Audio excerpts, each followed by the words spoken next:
Namaste dosto. Welcome back to our channel. This is Dr. Ashok, and today we are diving into an exciting journey through the world of language learning and language acquisition. How do we learn language? What makes some methods more effective than others? So stick around as we unravel the complementary theories that simplify the language learning process. Whether you are a beginner or brushing up on a second or third language, this video is crafted just for you all. So hit that subscribe button and let's get started. भाषा अध्ययन के क्षेत्र में कई प्रमुख भाषाविदों ने महत्वपूर्ण योगदान दिया है, जिनकी रचनाएं और सिद्धांत नई भाषाएं सीखने में सहायक हो सकते हैं। नोम चॉम्स्की का जिक्र मैंने कल किया था, जो आधुनिक भाषा विज्ञान के जनक माने जाते हैं। अभी इन्होंने भाषा के अंतर्निहित क्षमता का सिद्धांत प्रस्तुत किया।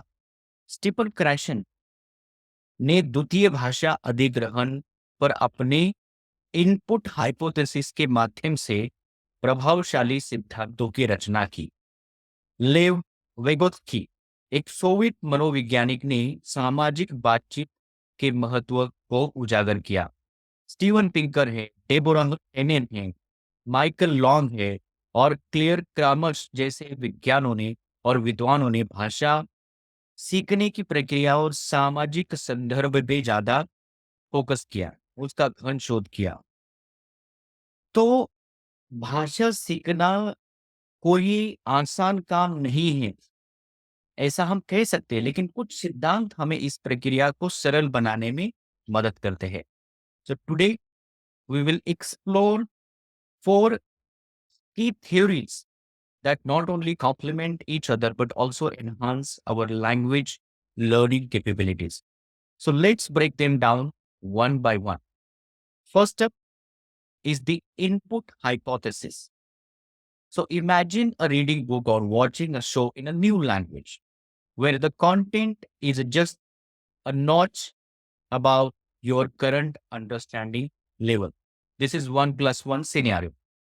So where 1 is your current knowledge and +1 is the new. So slightly challenging material helps us learn new words and grammar more effectively. It's like exercising your brain with weights that are just right, not too heavy, but enough to build strength. So input hypothesis के अनुसार जब हम ऐसी सामग्री का अध्ययन करते हैं जो हमारी समझ के दायरे में होती है, तो हम नए शब्दों और वाक्य संरचनाओं को अधिक प्रभावी ढंग से सीख पाते हैं। इससे हमारी भाषा की समझ और भी मजबूत होती है और हम नई भाषा को अधिक सहजता से अपना पाते हैं। Next, let's talk about the output hypothesis. This is where the magic happens.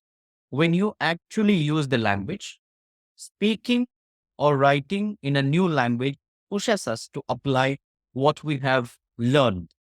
So it's during this process that we notice our mistakes and learn to correct them.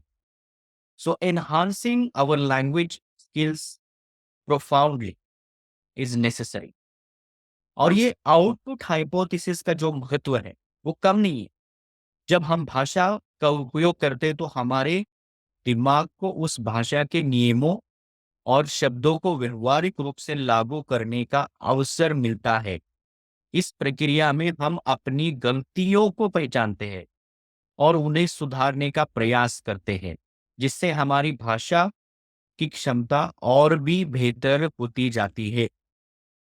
Moving on to the noticing hypothesis, which is very important part, it states that our ability to learn improve or it improves when we consciously notice the pattern and rules of the language.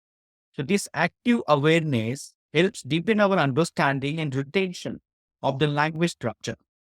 So noticing hypothesis के अनुसार जब हम भाषा के pattern को नियमों पर ध्यान देते हैं तो हम उन्हें अधिक गहराई से समझ पाते हैं और उन्हें याद भी रख पाते हैं।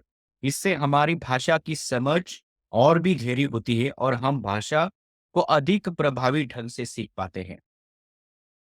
और lastly the social engagement theory which emphasizes the importance of connecting with the language community, whether it's through conversational clubs, language cafes, or online forums, or engaging with native speaker, exposes us to natural language use and enriches our learning experience.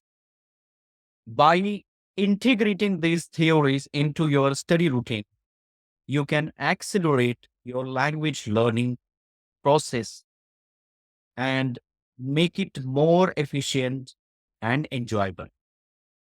So, सामाजिक जुड़ाव का सिद्धांत का महत्व भी अन्य सिद्धांतों की तरह ही है। जब हम भाषा समुदाय से जुड़ते हैं, तो हमें उस भाषा के वास्तविक उपयोग का अनुभव होता है और हम उस भाषा को अधिक प्राकृतिक और सहज ढंग से सीख पाते हैं।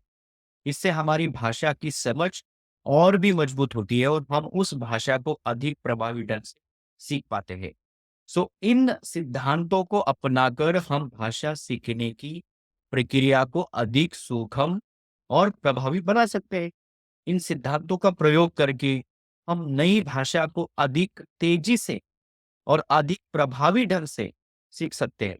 इस प्रकार भाषा अधिग्रहण के ये सिद्धांत हमें नई भाषा सीखने में मदद करते हैं और हमारी भाषा की समझ को और भी मजबूत बनाते हैं।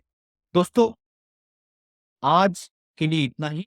अगर यह वीडियो आपको अच्छा लगा तो कृपया करके इसको लाइक करें और यदि आपने अभी तक हमारे चैनल को सब्सक्राइब नहीं किया है, तो सब्सक्राइब का बटन दबाएं और चैनल को सब्सक्राइब कर ले।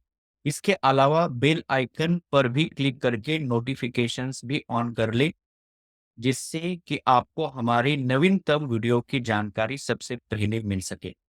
आपका प्यार और समर्थन हमें नई वीडियो बनाने के लिए उत्साहित करता है।